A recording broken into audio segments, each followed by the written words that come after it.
તો હું સામુંડ તને જાંગેરી હુકમ કરું છું, રજા આપું છું, અહીંથી ગીરની સામે તારી વાંઢીને લઈને ગયો જશે.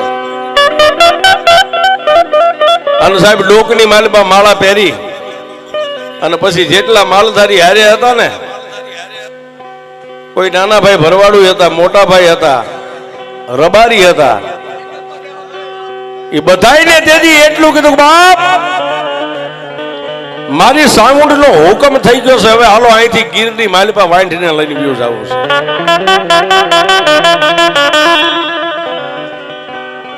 વાંઢિયારણ્યાથી હાલી નીકળ્યા, એ મારી સામુંડ નો જપે છે ઈસા.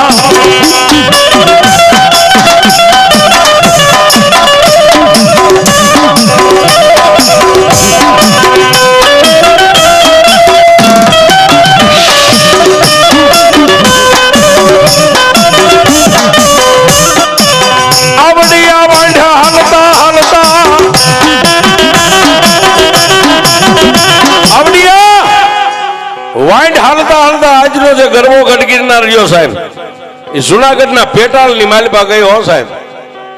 પણ ત્યાં સંધ્યા દિવસ આથમવાની તૈયારી થઈ ગઈ છે અને વાંઢનો મોવડી હાથીઓ કાંબલ્યો છે, એને મેલ ખાયું માથે બાંધ્યું તું, છોડીને આમ કરીને આમ ઊંચું કરીને જેમ વાંભ કરે ને એમ હાકલો કર્યો. બધાએ માલધારી ઉભા થઈ ગયા. બોલો ભાઈ, તેથી હાથીયા કાંબલે એટલું કીધું કે બાપ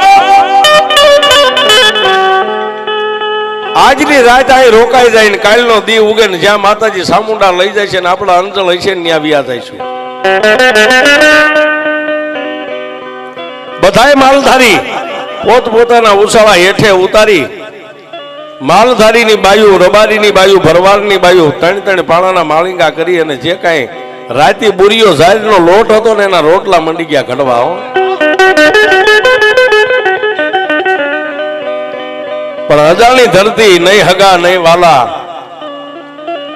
રાત તો રહી ગયા બાપ, રાત રહી ગયા. વહેલું ભડકલું થયું. જુનાગઢની માલપા એ વખતે 12મી, બાબરી, 13મી ટોપ